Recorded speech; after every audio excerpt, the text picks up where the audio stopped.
O convidado de hoje é instrumentista, compositor, produtor e intérprete. É um dos nomes mais relevantes do fado. Acompanhou Amália Rodrigues em palco e em estúdio na semana passada. Aliás, fez ontem uma semana, subiu ao palco para celebrar 50 anos de Boa Noite Solidão. E há muito mais para conversar, como a paternidade. Enfim, nós queremos saber tudo e mais alguma coisa. Hoje, em 40 minutos, recebemos Jorge Fernando. Bem-vindo. Muito obrigado. Bem-vindo, Jorge. Prazer. E obrigada por ter aceitado aqui o nosso convite. Eu que agradeço o vosso convite. Vou procurar ser sintético para podermos falar o mais possível. De tudo. Sim, eu tento, aqui nas minhas introduções, eu tento nunca tirar muito tempo. Há muito mais, obviamente, para colocar, mas senão depois tiramos o protagonismo e nós não queremos, até porque temos muita coisa aqui para partilhar. Não é por isso, é que nem sempre se tem a oportunidade de ter entrevistas onde se pode falar de tudo para além da música. Claro. E então eu aproveito sempre que me é possível dar-me a conhecer um pouco mais para além daquilo que faço na música. Daí eu estar a dizer que vou aproveitar para hoje falar o mais possível de mim, para que as pessoas também possam conhecer o meu outro lado. E já agora, só para que nós combinámos aqui, o Fernando disse logo, é para tratar por tu, por favor, portanto, que não sou estranho.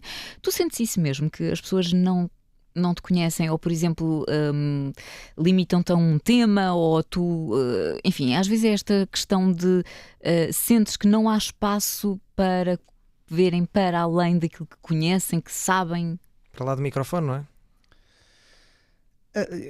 Isso são vários motivos que levam isso, é um facto, mas são vários motivos. Primeiro porque as pessoas também não têm muito tempo para pararem a escutar muitas vezes muitas coisas ou tentarem saber e pesquisar, não é? O tempo hoje urge, tempo é dinheiro, que é a máxima aqui do Ocidente, contrariamente aos nossos amigos lá que saber esperar é uma virtude, não é? Uhum. É a máxima deles, contrapõe à nossa. E isso leva com que as pessoas não tenham muito tempo para dar de si próprias, para saber dos outros. Portanto, nós coabitamos num espaço onde somos perfeitamente estranhos, se calhar até estranhos à própria condição humana, que é o mais grave disso tudo. E isso leva-nos, essa correria, tudo aquilo que nos é dado e prendado diariamente com as novas tecnologias que são maravilhosas, mas que trazem também o seu quê, que é aquilo de nos isolar e tornar-nos, digamos assim, pouco conhecedores uns dos outros, muito umbigais, será que existe a palavra? Muito com o nosso umbigo, e não percebermos que nós fazemos todos parte de qualquer coisa que tem a ver com todos nós, e seria bom olharmos mais uns para os outros, percebermos mais e tornar-nos mais tolerantes em relação a isso, porque quando a gente está sempre a apontar erros nos outros é para afastar pensamento dos nossos erros. Não sei se já disse alguma coisa que tinha interesse. Nada, eu até peguei por aí, porque nós até íamos começar exatamente pela celebração da semana passada. Fez ontem uma semana que subiste ao palco, precisamente ao Tivoli, para comemorar os 50 anos Boa Noite Solidão. Como é que foi? 50 anos! Isto é um número muito redondo. Sabes, à medida que o tempo físico me vai afastando desses meus 16 anos, quando escrevi a Boa Noite Solidão para o Fernando Maurício, mas eu vou percebendo que precisamente com esta festa que me foi feita, que mostrou mais uma vez o carinho que tem suportado toda a minha carreira. Eu não sou assim uma pessoa muito mediática, até por escolha própria, não é? Gosto de estar no meu... Enfim, já passei por esse mediatismo e não gostei muito no tempo de um Badá e da Lua. Não é o tipo... Eu gosto, é evidente, todos nós, às vezes eu estou a falar e parece que me estou a contradizer, porque todos nós, eu quando era menino sonhava chegar ao grande público, claro. Mas na medida em que cheguei com um Badá que era quase assalto diário na rua, isso eu não... E porquê é que não gostaste? O que é que havia nessa altura? Não é a minha natureza, não é mesmo a minha natureza. Gosto da maneira como sou conhecido hoje, de uma forma mais saudável. As pessoas conhecem, olha o Viola da Amália, olha o de um Badá, olha, isso sim, percebes? Acho que há espaço para eu ser eu e não ficar intimidado com o sucesso que tive. Claro. Que me intimidou, é um facto, que foi muito bom, que hoje dura. Repara, eu vou ser sempre um Badá para toda a vida. Nós estávamos aqui vou ser sempre, o que é ótimo, mas passei estávamos a falar sobre isso. Isso não te causa nenhum desconforto, o facto e até falávamos no início da entrevista do facto de muitas vezes os artistas serem vítimas, entre aspas, do sucesso e ficarem ali quase fechados nesse sucesso. Para ti isso não é um problema, seres conhecido como o homem do Umbada? Não, porque eu acho que nenhum de nós pode estar perturbado pelo facto de ter usado fralda, já não usamos, não é? Portanto, é um crescimento, Claro. nós todos passamos por diversas fases na vida. Além disso, não me parece que um Umbada tenha sido assim, digamos, tão perturbador que eu tenha que fechar os olhos de vergonha quando canta Nem de com perto duas. nem de perto nem longe. É. exato. Depois, o que eu acho é que outros temas que eu escrevi para outros e para mim, como a chuva, quem vai ao fado, pode ser saudade, essas coisas todas que eu escrevi, os búzios, tudo depois foram amenizando um pouco o facto de estar só agarrado a um badá. E se calhar hoje a chuva é muito mais. Posso dizer-te uma coisa muito curiosa. Eu, antes de vir para esta entrevista, o meu irmão mais novo perguntou-me quem é que nós íamos entrevistar hoje. Eu disse que íamos falar com o Jorge Fernando e ele, que tem 20 anos, portanto uma geração totalmente diferente, virou-se e disse logo: é o da chuva, Oh, A pá, que sério? giro. com 20 anos. E portanto Que isso giro. mostra também como a tua música tem essa transversalidade de Opa. gerações. Que giro. Por acaso diziam-me isto neste sábado. Eu estava a falar com um amigo meu, o Pedro Campos, que é administrador na SPA. Ele dizia que percebia que a minha música era abrangente, que chegava. Então, respondendo à tua pergunta, que mais posso eu agradecer à vida do que isso, não é? De conseguir que a minha música chegue às pessoas de uma forma mais saudável, menos enfim. Claro. Jorge, falávamos aqui há pouco da questão do tempo, e estavas a comparar até aqui nós no Ocidente somos mais apressados, queremos mais ao mesmo tempo e mais rapidamente. 50 anos depois, ainda há tempo para mais? Achas que ainda há tempo para fazer coisas novas? Ou agora é tempo de olhar para o que já foi feito? Eu acho, não, sabes, a minha inquietação ainda não me deixou. Eu sou muito inquieto nessas coisas. É essa inquietude que me leva, sei lá, a trazer as baterias para o fado, não é? Que foi o que as trouxe. Nos primeiros discos que gravei com a Brigada Vitor Jara, no fado, claro, porque eu sabia que a Brigada era especialista em ritmos portugueses e para meter bateria no fado eu teria que levar ritmos portugueses, estar a pôr folks e não sei o quê. É importante que tu chegues a algum lado com percussão ou bateria, mas que saiba Portugal, não é? Claro. Isso é importante, porque senão eu eu uma vez vi uma entrevista brilhante do Piazzolla que ele dizia que ele mexe-se na forma, mas não no conteúdo. E o conteúdo neste caso também passa pela força rítmica. Se tu, em vez de um malhão, estiveres a tocar um folk, estás a levar isto para a Califórnia, coisa do género, não é? Claro. Portanto, há que respeitar essa coisa no fado, Essa senão essência. desvirtua-se. Não é que fique feio ou bonito, não é nada disso, pode ficar muito bonito, não é? O que é facto é que deixa de ser um apelo português à Portugalidade. E penso que quando qualquer um de nós vai lá fora, quando quem nos vai ouvir vai esperar se sentir através desta linguagem universal que não precisa de palavras, que é a música, sentir o peso do país de onde eu vou, não é? Portanto, isso é que é importante deixar marcado. E com isto tudo, acho que me perdi na pergunta que fizeste. Do tempo, se ainda tinhas tempo, se achas que ainda há tempo para fazer mais? Eu acho que sim, enquanto isso preservar em mim, eu vou-me sentindo vivo. Não estamos num país fácil, mesmo a nível de música, porque eu acho que isto está a acontecer um pouco no mundo, não é? Eu quando vim para a música, quando nasci para a música, quando começo a perceber a música, o que era importante era a diferença. Tu se recuares no tempo, nos tempos em que eu era menino e começo a ouvir as grandes bandas mundiais e portuguesas e tudo, o que era importante era a diferença. Os Genesis eram diferentes dos Floyd, os Floyd eram diferentes dos Deep Purple. Porquê? Porque quem estava à frente das editoras eram músicos. A música não é do senso comum, não é a mesma coisa que fazer omeletes, não é mesmo, não tem mesmo a ver essa ciência exata. E hoje, passados uns tempos, com a industrialização musical à frente das editoras, começam a estar pessoas que estão mais ligadas ao negócio, a fazer dinheiro, do que propriamente à música, se bem que não deem pelo facto que uma coisa traz outra, não é? E hoje, como estás a falar, vais a uma editora, estás a falar com uma pessoa que possivelmente não tem senso musical, porque eu quando falo em música não quero dizer que a pessoa toca ou cante, quero dizer que tenha musicalidade. E às vezes o que tem é jeito para o negócio.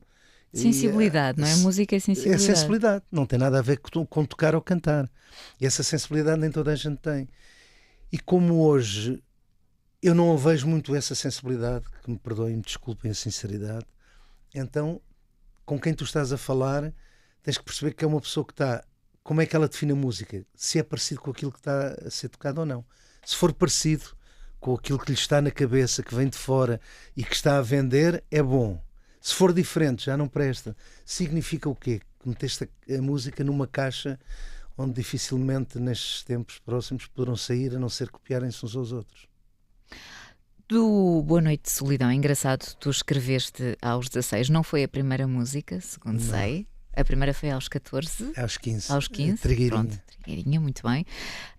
Como é que, e olhando para a letra do Boa Noite Solidão, já agora, que escreveste para o Fernando Maurício, uma das maiores lendas do fado, primeiro, que história está por trás desta canção e como é que aos 16 anos há sensibilidade para escrever uma música? Para quem conhece a letra é fácil perceber o que é que eu quero dizer. Para quem não conhece, fica a sugestão de ouvir e de olhar para a letra, porque é mesmo com 16 anos, como é que tu consegues escrever uma música como Boa Noite Solidão? Olha, a história do Fernando eu posso contar fácil. Fernando era uma pessoa apaixonada, aliás, notas pelo seu canto, não é? E ele andava de paixão com uma fadista também. E numa altura em que se separaram, ele estava em queda emocional, estava em sofrimento, estava a padecer. E eu já lhe tinha mostrado dois versos que ele tinha adorado, que foi o meu amigo João que ele gravou, e o Arco da Velha, que é uma coisa que também como é que começa. Tenho as estrelas por telha, por meu leito um velho barco, por paredes a maresia, espreita-me o Arco da Velha, como se a velha e o arco me fizessem companhia. Ele já cantava esses dois temas meus. E então esses versos que eu tinha escrito, não eram temas, eram versos. E então ele diz: porquê é que não escreves uma história sobre este desamor que eu estou a sentir e tal? E eu acho que consigo captar aquela angústia que ele estava a passar na altura, porque nessa altura não tínhamos muitas angústias de amor, era muito cedo para ter essas angústias. Exato. Mas percebi, senti nele, acho que captei essa energia dele e lembro perfeitamente de estar a escrever. Aliás, o espetáculo começou com uma parte assim meio teatral, em que tu só ouves o som do que se passou. Eu escrever, a minha mãe chamaram para comer, ele ligar, começou assim tudo, começou assim o espetáculo. Foi uma ideia que eu tive, descrevendo exatamente o momento, porque me recordo como se hoje fosse, quando escrevia Boa Noite Solidão. Uhum. Olha, e A segunda parte, como é que eu escrevi isso com 16 anos? Não sei. Não sei, mas esse meu lado triste é um lado que veio comigo e vai comigo. Eu tenho esse lado, sou uma pessoa que, por exemplo, e às que não vezes... consegues explicar? De onde vem? Não consigo explicar. Quando eu me fecho em mim é difícil, percebes? É difícil. Sei lá, se eu fosse o Fernando Pessoa, diria o que ele diz sobre o fado. Há um intervalo próprio ali em que todos nós às vezes estamos. E o meu é esse lado. Eu não sei bem se é triste, se é melancólico, é qualquer coisa de especial que me faz às vezes estar e eu não estar. Por exemplo, na Casa de Linhares, na Casa de Fado, todos já me conhecem. Quando estão a falar comigo, eu estou a abanar a cabeça a dizer que sim ou a dizer que não. Ele já sabe, ele vai escrever, deixa eu estar. E tu aos 16 anos... Não estou a ouvir nada. Como é que era o Jorge Fernando aos 16 anos? Já tinha esse lado triste também, melancólico? Ou ainda não tinha maturidade para o sentir? Esse lado veio comigo. Há coisas que eu acho que nós trazemos, cada vez mais o avanço da ciência prova que são coisas que se trazem através do nosso carimbo, não é? É uma coisa muito curiosa e mais tarde eu comecei a perceber isso através de estudos. O Anaxágoras, se leres Anaxágoras, percebes que os arquétipos estão todos já se manifestaram no ar, não é? À espera de... O Platão mais tarde dá avanço a isso. Eu acho que era muito importante as pessoas perceberem essa coisa, porque realmente a vida pode tornar-se de um momento para o outro uma coisa diferente se nós a percebermos, não é? Nós temos o livre-arbítrio, mas o livre-arbítrio é uma coisa que, digamos que é como estares no ringue com um boxer. Tu podes fugir do boxer, mas não podes sair das 4 linhas. Então o Anaxágoras diz isso, porque tudo para o Anaxágoras já estava plasmado no éter cósmico à espera de descer à 3ª dimensão, não é? Como tu pões a semente na terra, se puseres a semente de alhos, por mais que tu queiras, aquilo nunca vai ser uma cebola, já lá está plasmado na semente o que vai ser, ponto final. E o Anaxágoras defendia isso.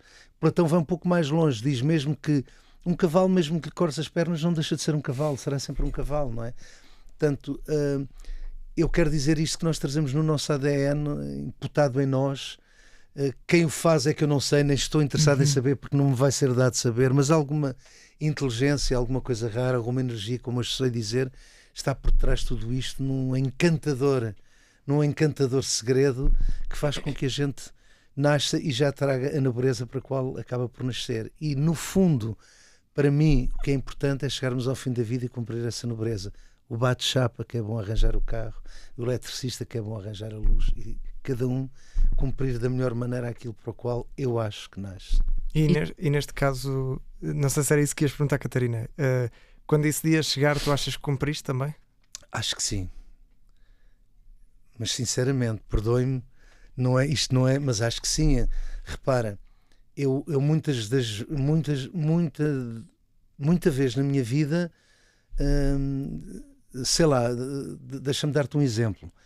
Eu chego à Holanda, há um festival no Quartier Latin, em Paris, onde é o Sorbonne. Eu já lá tinha estado uma vez a ver um discurso brilhante do Jorge Luís Borges, de quem eu sou um grande fã. E depois tem no Quartier Latin, no European de Paris, uma semana de fado. Carlos Zela, Gentina Santos, Camané, Carlos do Carmo, Ana Sofia Varela, eu. E uns promotores da Holanda ficam comigo. Talvez pelo meu fato ser mais aberto, menos fechado, é comigo que ficam. E eu gravo um disco para essa editora, onde levo mais tarde a Marisa, que é a World Connection, e levo também para esses promotores. Levei também a Ana Moura mais tarde para lá, e faço 21 concertos esgotadíssimos. O meu disco tem 4 estrelas e meio atrás do disco do Sting, que teve 5 estrelas, que saiu na mesma altura. E depois aparece a Ana Moura, e eu acho que aquele talento é tanto que esqueço a minha carreira completamente e dedico-me à carreira da Ana Moura. Ainda bem que o fiz, porque através dos discos que eu lhe fiz, veio o Prince à carreira dela, veio os Rolling Stones. Então acho que essa é a real nobreza pela qual eu nasci. Acho que o mais importante que eu trouxe comigo é a capacidade que eu tenho, que eu tive para já, de desenhar carreiras, como o primeiro disco da Marisa, que é o único disco premiado dela, não é? O único. Foi o disco que eu produzi, que a trouxe, que é esta capacidade que eu tenho de observar onde melhor colocar as vozes e desenhar-lhes uma carreira que mais tarde acabam por dar frutos. Acho que isso... E para ti é importante que as pessoas saibam, por exemplo, porque eu acredito que a maioria não saiba sequer que tu estás por trás do sucesso dessas carreiras. Falaste na Marisa, falaste na Ana Moura. Sim, na Raquel Tavares, no Claro. Fábio, no Ricardo Ribeiro. Sim. Sou eu que faço os primeiros discos. Não acho importante. Se souberem melhor, fico contente. Se tu chegares ao pé de mim e dizer, olha, parabéns pelos discos que fizeste com a Ana, que não é... está a ser feito um documentário, já está feito, está a ser misturado, editado, sobre mim, onde aparece a Ana a falar do que o Prince dizia dos meus discos, o Prince a tocar uma música minha, os Rolling Stones a cantar, por exemplo, No Expectation, com letra em português misturada com a de inglês, que me tornou parceiro deles.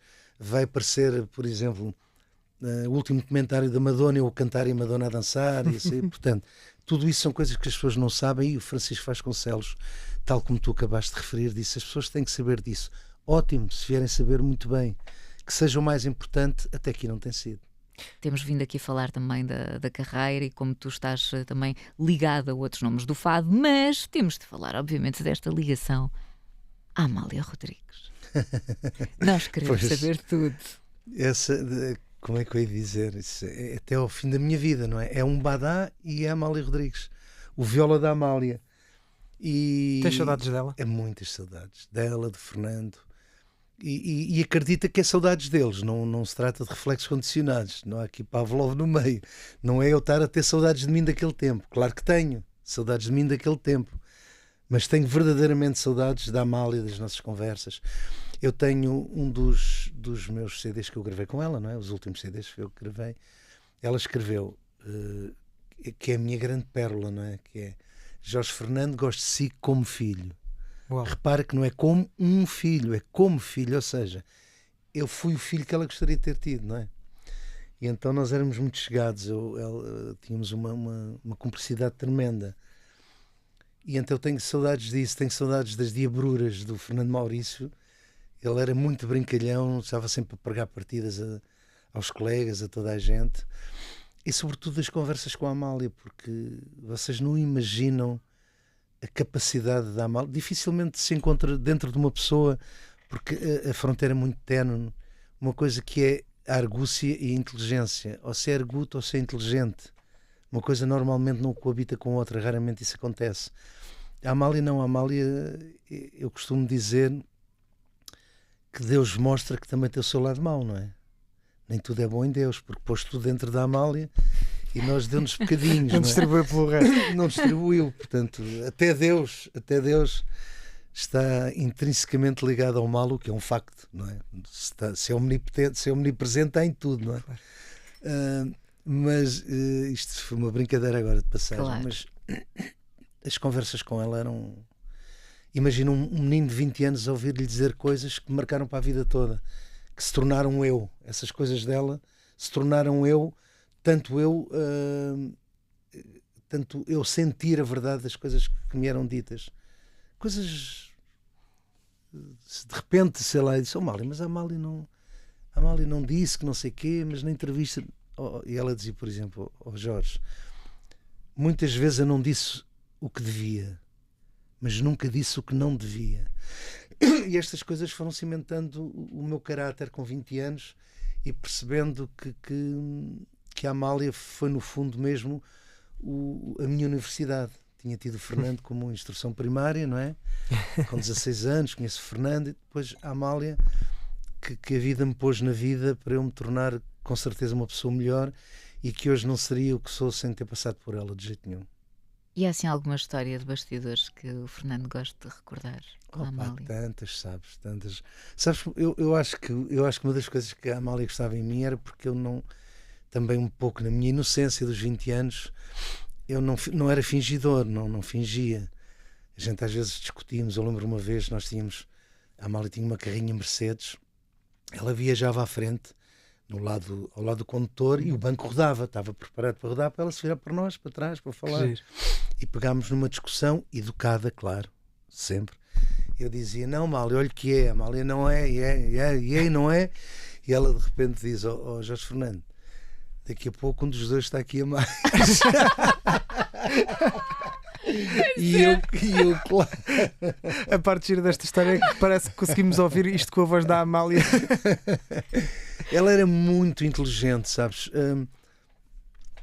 A inteligência por si só é um relógio de repetição. Às vezes é muito confundível o facto de uma pessoa ter uma grande memória, ler muito e estar a comer um caldo verde e a recitar Fernando Pessoa ou falar de Rembrandt, não é? Eu prefiro falar do chouriço e do caldo verde mas normalmente confunde-se um pouco isso. O que, na minha opinião, o que torna a pessoa realmente inteligente é uma coisa que se chama intuição, que permitia à Amália, de repente, passado 5 minutos, estar uma conversa da qual ela nada sabia, já estar a discuti-la. Ela percebia imediatamente. Era impressionante. E essa intuição danada que ela tinha fazia com que a velocidade das suas respostas fossem tremendas. Naquele tempo não havia telefones, telemóveis. A Amália ligou-me num sábado a dizer que domingo estaria lá o José Manuel Osório, o meu querido amigo José Manuel Osório, que também é uma pessoa que me deixa saudades, e o Rubens de Carvalho, por causa da Festa do Avante. E naquele tempo a Festa do Avante era muito mais, conotava muito mais os artistas à filosofia do Partido Comunista do que propriamente hoje. Hoje há gente que não tem nada a ver com o Partido Comunista e vai à festa. Naquele tempo não. Ainda há pouco tempo eu cantei em Itália já com o Eugênio Finardi, que fez o primeiro Avante, e estamos a falar sobre isso. E então o Rubens de Carvalho estava a dizer à Amália, Amália, a Amália tem que perceber que vai cantar para 2 milhões de pessoas, passam na Festa do Avante 2 milhões de pessoas. E a Amália logo, pois é, Rubens, sabe, mas eu depois preocupa-me os outros 8 milhões que não vão lá estar. Portanto, esta velocidade de raciocínio desarmante, que desarma completamente qualquer pessoa. Não há resposta para isso. Não há resposta. Realmente, pronto, vou ser vista por todo... E os outros 8 milhões? Como eu não tenho nada a ver com política, ela não tinha, não é? Nada a ver com política, mesmo aquele lado que lhe é atribuído a ajuda a muita gente revolucionária tinha mais a ver com o lado humano do que o lado político, Certo. porque ela era uma pessoa muito humana. Ela achava por bem, mas o que é aqui observável, no sentido de perceber o que a Amália era, a velocidade de raciocínio dela, como de repente ela desarma, não é? Quem lhe está a propor realmente ser visto por 2 milhões de pessoas, quem é que não quer ser visto? O problema são os outros 8, que não tem nada a ver com filosofias daquele tipo e que, estão a Amália agora, não é? Portanto, ela era muito cuidadosa, era muito inteligente, foi um ser que foi realmente, sem dúvida, o ser mais importante no meu crescimento enquanto ser humano foi a Amália. Acredito que sim. Jorge, falando desse crescimento, queremos olhar aqui para algumas coisas mais pessoais, mas antes de fecharmos, diria, o capítulo profissional, não podemos não falar, e já falámos aqui um bocadinho do Umbadá. 85, Festival de RTP da Canção, 4º lugar, 168 pontos. Não ganhaste o festival, mas ganhaste o coração das pessoas, porque o Umbadá foi talvez o maior sucesso desse festival, apesar de não ter ganho. Um badeu. Exato. É inevitável, a pessoa Sim, fala sim. e começa logo Sim, a querer começa logo, cantar, não é? Obrigado. Mas esperavas tanto sucesso na altura? Eu, Até pelo facto de não teres conseguido ganhar? eu sabia, como é que eu hei de explicar isto sem parecer uma coisa má? Eu desde que me conheço e comecei, que eu sabia que ia ter sucesso. Como é que eu tenho de explicar isto? É qualquer coisa interior que me diz, é por aqui, não tens mais nada que fazer. Eu nas férias, uma vez quis comprar uma chatinha, que é um barco muito pequenino, morava no Barreiro, não é? Passei a minha vida toda no Barreiro, e fui assentar alcatifas e colar papel de parede para ganhar dinheiro para o barco, também foi logo ao fundo. Era uma chata, chamamos chata, um barquinho que eu, percebes? Eu andei, tentei outras coisas, mas eu sabia que é intransmissível. Caminho, eu sabia que era música, não havia nada a fazer. Curiosamente, a minha mãe, isso até é relatado em várias. A minha mãe não, porque eu não estudava, mas tinha boas notas, era bom aluno. E a minha mãe queria que o filho se formasse, porque era natural, não é? Eu venho de um bairro pobre, a minha mãe sacrificou-se a vida inteira por mim e para o meu irmão, porque nós ficámos cedo sem pai. E gostava que o filho ela sacrificou-se para que os filhos tivessem ambos um grau de instrução superior e coisa do género. E então não via com bons olhos o facto do filho andar na música. Sim, eu aos 13 anos já tinha um grupo de baile. Eu começo num grupo de baile, não é? Sim. Antes de voltar ao fado, através da mão de Fernando Maurício aos 15. Só quando eu vou tocar para a Amália é que ela percebe que não há nada a fazer. Ao contrário de mim, que eu sempre soube que não havia nada a fazer, que era por ali. E nunca foi fácil comigo. Eu via chegar de gente de repente à música e uma editora já estava. E eu andava ali de um lado para o outro então, e mostrava, não sei o quê. Percebes? Nunca foi fácil para mim. Mas eu sabia que era assim. E se calhar o facto de não ser fácil faz com que eu dê muito mais valor a isso. Estavas a falar de Umbadá e eu tenho mesmo que recordar isto porque eu acho que tu também vais lembrar desta situação, só para encerrarmos este capítulo. Lembras-te da Mixórdia de Temáticas? Da Rádio Comercial e o Ricardo Araújo Pereira. Na altura, ele disse que tinha sido uma injustiça e ele incentivou os portugueses a aderirem ao movimento. Sim. Ao movimento Umbadá Never Forget. Lembras? Eu sei, o Ricardo disse-me que inundaram a RTP com... O Ricardo fez esse apelo. Pronto, e eu achei que tínhamos que falar e queria só lembrar. Resultou. Porque tu na altura também te manifestaste. Sim, quando... fui lá, fomos cantar juntos Umbadá e tudo. O Ricardo é incrível. Pronto. Mas resultou, porque estamos em 2023 e continuamos a falar. E ainda hoje tens de cantar esse tema. Tenho. Acabei o espetáculo. E tu sabes uma coisa, há bocado estavas-te a referir à chuva.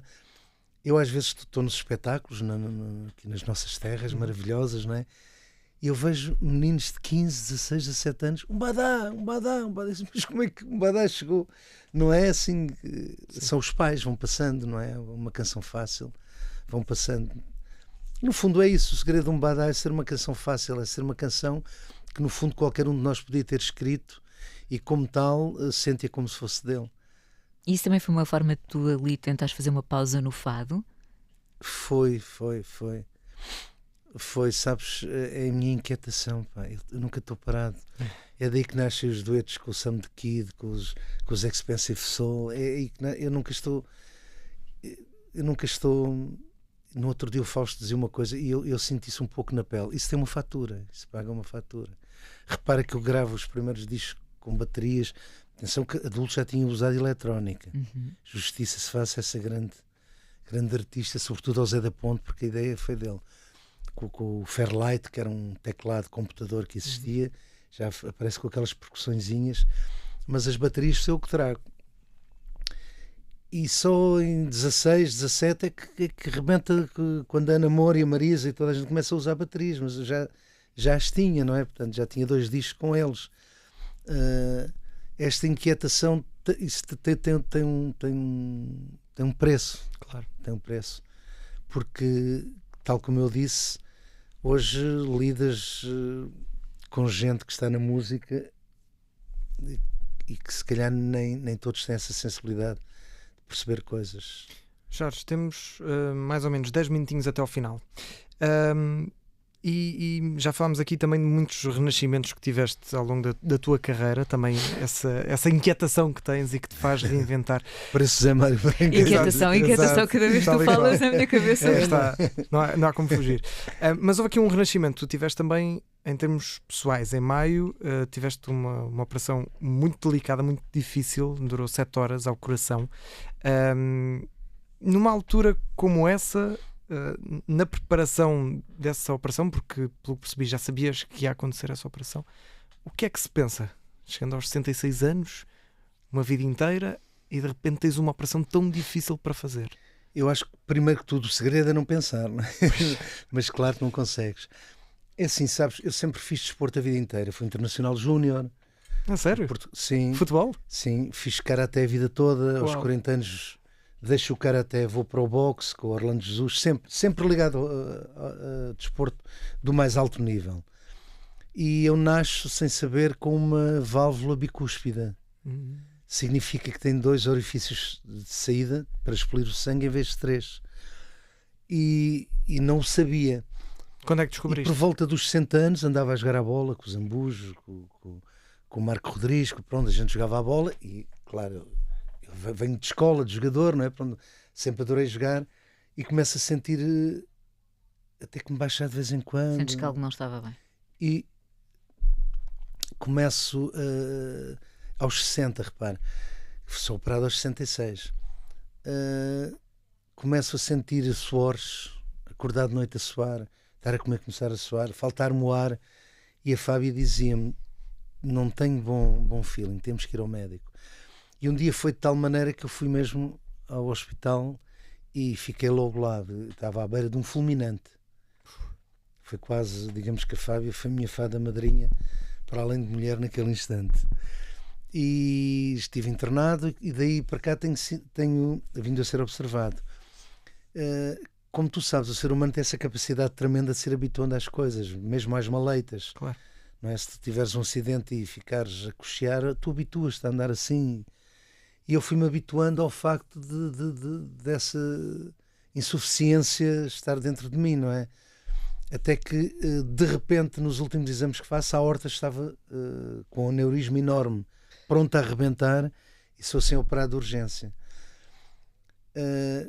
Não dá para pensar. A única coisa que eu me lembro é que quando vou para ser operado, porque a gente estuda, vai à net e estuda, vê como é que aquilo é, tu sabes que o teu coração vai sair fora, vai estar dentro de um líquido, que o teu sangue vai chegar ao cérebro por uma máquina. São coisas que os médicos maravilhosos, que não ganham como os Ronaldos desta vida, mas que na minha opinião têm muito mais importância que o resto todo, porque nos vão salvando assim e dando mais qualidade de vida à gente. Então a única coisa que acho que caiu um pouco em mim foi quando se fecha a porta do elevador. A Fábia foi-me levar ao elevador e ela começa a chorar. Aí é que eu achei que, epá, peraí, aí é que ele veio, digamos que um baque, não é? Eu fiquei assim, porque de resto eu sou muito positivo, eu aguento-me bem, não tenho assim esse tipo de medo. Nota-se bem. E isto para te dizer, a primeira coisa que eu sinto, há duas sensações quando acordo. Eu, entretanto, a anestesista era uma senhora fantástica, nós estávamos a falar e ela disse, eu vou-lhe administrando devagarinho anestesia, porque aquilo eram médicos por todo lado, não é? E eu lembro-me de ter dito assim, doutora, realmente esta coisa que eu estou a sentir faz-me pensar que eu às vezes, quando penso que nós não somos apenas isto, nós não somos uma coisa que dure, uma paixão efêmera que dure do berço à cova, não somos apenas isto. Está a tomar forma, agora que estou a ser anestesiado, porque nunca o fui, não é? Porque parece que estou aqui num sítio, eu agora percebo porque é que eu digo o meu dedo e não o eu dedo. Eu não sou o dedo. Eu digo a minha perna, não digo eu perna. Eu não sou a perna. Há qualquer coisa que possui tudo isto que me é dado, que é o corpo. Porque estava ali num sítio realmente onde eu nunca tinha estado. Já tinha sido sedado, mas nunca anestesiado, não é? E ela diz-me, da última coisa que me recordo, foi ela dizer, pode contar isso a quem quiser, porque eu atesto aquilo que me está a dizer. E agora vá descansar. E pronto. E quando acordo, as duas sensações que eu tenho, a primeira é de aflição porque tinha o tubo na garganta, porque tu quando és anestesiado deixas de respirar por ti, é a diferença, não é? Da sedação. E tiram-me logo o tubo e depois é o alívio com que eu estou a respirar. É incrível. A primeira coisa que eu sinto podiam ser as dores, porque abrem-te o peito, não é? Claro. Cortam-te ao meio externo, tem que abrir, tem que rasgar tendões, tudo, é tudo puxado. Mas a primeira coisa que eu sinto é o alívio do meu peito. É o fôlego. A respirar, a leveza. E com toda esta minha conversa, quero deixar aqui realmente um abraço a toda esta gente que se dedica a pôr-nos a sermos melhor enquanto seres humanos viventes neste corpo.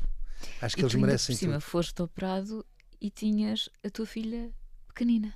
Tinha a minha filha pequenina. Já são quantas? É o quinto filho. Filho. Mas não fico por aqui, calma. Agora, já pensei num chinês, não tenho nenhum chinês, não era giro. Se um amarelinho não era, ficava giro.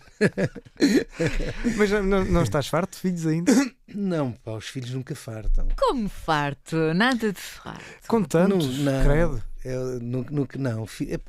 Eu adoro crianças, não sei se é a ingenuidade deles, se é a pureza deles que me encanta, o tamanhinho, não é? Adoro crianças. E o facto de teres sido pai agora nesta fase dá-te que pensar ou levas com muita leveza? Não, levo com muito menos leveza, porque quando tive os meus outros 4 filhos, inclusivamente a Maria, que já tinha 40 e tantos anos, não tinha tempo físico, tempo de espaço. A minha cabeça ainda se preocupava com coisas que hoje não se preocupam, porque nós vamos crescendo, não é? Aprendes a relativizar. Exatamente. Hoje esta menina está a levar de mim muito mais do que os outros, porque para além de tempo já tenho outro espaço mental, outra sabedoria, para não estar preso a coisas que não me interessam agora para nada. Outra sabedoria, sim, exato. Eu tenho-lhe muito mais para dar e eu próprio, aí é que está, eu próprio estou a desfrutar muito mais. Olha, e é inevitável esta pergunta final. André, estás a dizer que não, já estamos mesmo no limite, não é? Mas só mesmo para... e quase que isto é quase aqui o universo. Tu estás com a Fábia que é prima da Amália Rodrigues. Isto estava escrito. Refere-se às voltas que a vida é o universo, dá, é? O destino. É um facto, porque a Amália, a Fábia é consanguínea ainda com a Amália, não é? Que é 3º grau. Portanto, não é uma prima afastada, certo. É uma prima muito chegada à Amália, consanguínea ainda. E eu venho a ter uma filha que é prima em 4º grau da Amália e da Celeste, da minha queridinha Celeste, da irmã da Amália, e ter por companheira na minha vida uma prima de ambas, não é? Estava escrito, achas? Pois eu não sei, quer dizer, será que essa afinidade que eu sentia com a Amália já tem muito a ver com aquilo que a gente não vê e está à espera de ser visto, não é?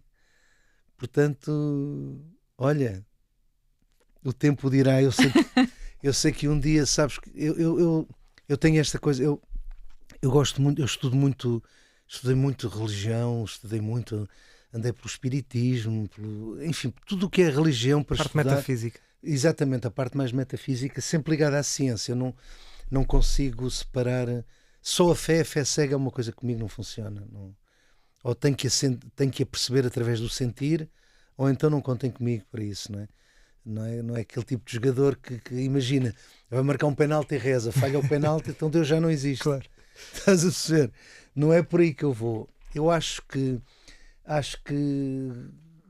eu tinha algumas discussões com amigos meus sobre a matéria negra, a energia negra, o buraco negro, e os meus colegas às vezes diziam: estás a ver que Deus existe porquê? Isto é tudo científico. E eu dizia: não, eu acho que isso ainda prova mais que Deus existe, porque isto não é moeda ao ar. Tens o buraco negro, tens a energia negra que prende tudo o que está no sítio, a lua não está pregada com prego, a energia... E depois haverá a matéria negra, onde se supõe que a Andrómeda vai absorver a Via Láctea e por aí fora. Portanto, isto não é moeda ao ar, não é o calha, mas se sente uma inteligência superior por trás disto tudo. O que é? Não me perguntem quem sou eu, coitadinho, para saber disso, não é? Quer dizer, era o que faltava.